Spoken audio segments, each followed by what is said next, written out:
Hello friends, welcome to my channel. आज हम process of extension education पढ़ेंगे। जो प्रोसेस ऑफ एक्सटेंशन एजुकेशन के जो स्टेप्स थे वो डेवलप किए थे लीगेंस ने, और लीगेंस ही कहा जाता है फादर ऑफ एक्सटेंशन एजुकेशन। ये क्या कहा जाता है? फादर ऑफ एक्सटेंशन एजुकेशन भी जेपी लीकेंस है। और इसी के ही कंसेप्ट के हिसाब से हमने स्टेप्स ऑफ जो स्टेप्स हैं प्रोसेस ऑफ एक्सटेंशन एजुकेशन के वो डेवलप किए। So let us begin with first step. First step क्या कहता है? ये हाँ तो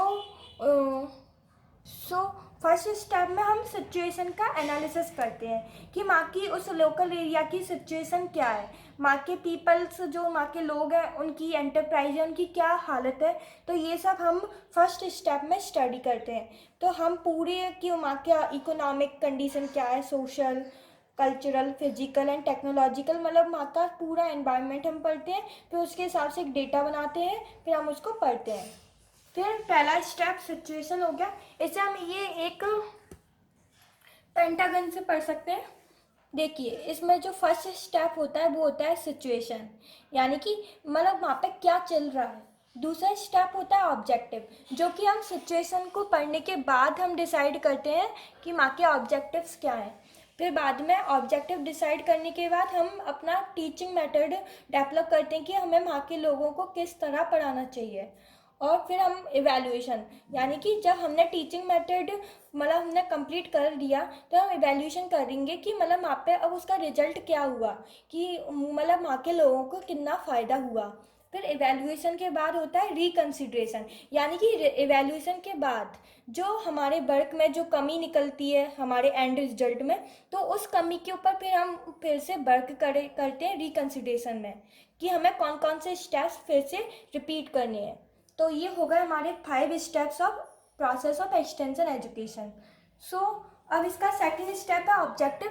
तो ऑब्जेक्टिव में क्या होता है कि हम एक रियलिस्टिक ऑब्जेक्टिव डेवलप करते हैं, मतलब कि जो ऑब्जेक्टिव होता है पूरा रियलिस्टिक, कि हम उसे कंप्लीट कर सकें, ऐसा ऑब्जेक्टिव बनाना है। ये नहीं कि हम ऐसा ऑब्जेक्टिव बना लें कि वो जो कि कभी कंप्लीट हो ही ना पाए। तो इसी हिसाब से हम ऑब्जेक्टिव को डेवलप करते हैं। Second step is deciding on realistic objective which may be accomplished by the community. A limited number of objectives should be selected by involving the local people, यानी कि हमें local people को involve करके limited number में ही objective बनाने हैं जिसे हम accomplish कर सकें। The objective should be specific and clearly stated, यानी कि वो स्पेसिफिक होनी चाहिए, जो भी हम ऑब्जेक्टिव बना रहे हैं वो स्पेसिफिक होनी चाहिए और वो आसानी से अच्छे से समझ में आनी चाहिए लोगों को। And on completion should bring satisfaction to the community, और उनके कंप्लीट होने के बाद जो माँ की कम्युनिटी है उनमें एक अच्छा मतलब उन्हें सेटिस्फाई होना चाहिए, उनका जो भी उनकी प्रॉब्लम थी वो सेटिस्फाई होनी चाहिए। Objectives should state the behavioral changes in people as well as economic and social outcomes desired. Okay. अब now let us see third step. Third step is teaching. अब टीचिंग का मतलब क्या हुआ? जब हमने ऑब्जेक्टिव डिसाइड कर लिए तो अब हम टीचिंग मेथड को डेवलप करेंगे। Teaching which involve choosing what should be taught, यानी कि क्या पढ़ाना चाहिए, कैसे पढ़ाना चाहिए और किन लोगों को पढ़ाना चाहिए। It requires selecting research finding of economic and practical importance.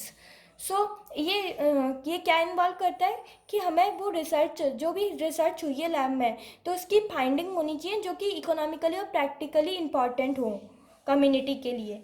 And selection and combination of appropriate teaching method का सिलेक्ट करके और हमें अच्छे से अप्लाई करना चाहिए वो टीचिंग मेथड को। नाउ अब फोर्थ स्टेप क्या बोलता है? वो होता है इवैल्यूएशन, यानी कि अब हमने वहाँ के लोगों को पढ़ाया, मतलब लोकल पीपल्स को पढ़ाया, और उन्हें क्या सीखा, उसके लिए हम वो पूरा जो हमने जो अप्लाई किया है अपना प्रोजेक्ट, तो हम उसका इवैल्यूएशन करते हैं। फिर हम देखेंगे कि उसमें क्या क्या डेफिशिएंसीज आ रही हैं।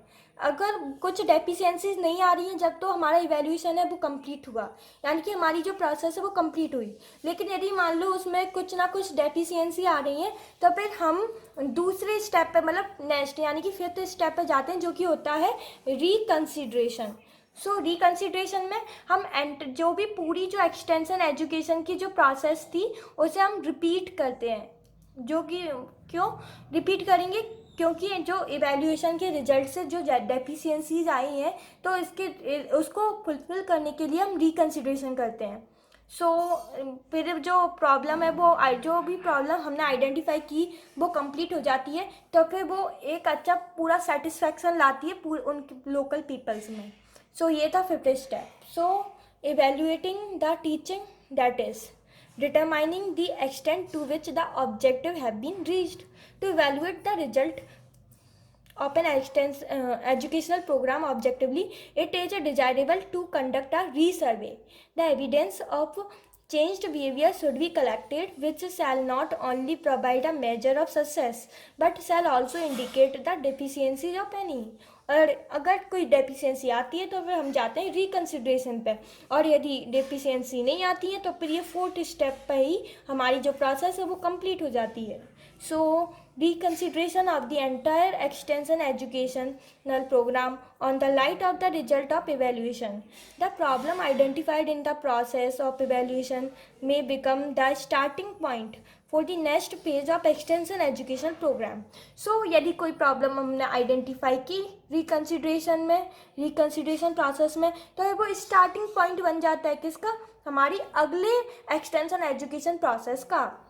तो फिर कोई भी डेफिशिएंसी आती है तो वो हमारा स्टार्टिंग पॉइंट बन जाता है। ओके, फिर after reconsideration of the result, after reconsideration of the result of evaluation with the people, the following teaching objectives were again set up.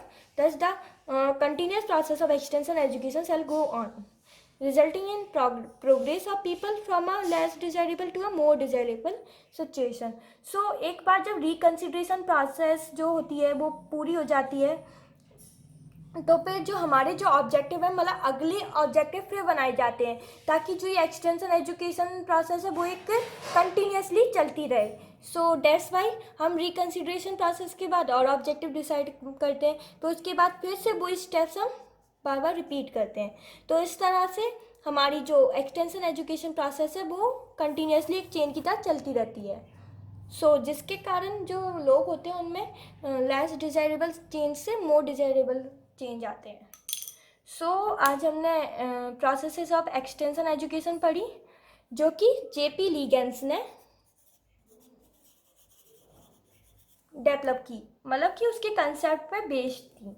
और जेपी लीगेंस को हम क्या बोलते हैं, father of extension education, father of extension education. Okay.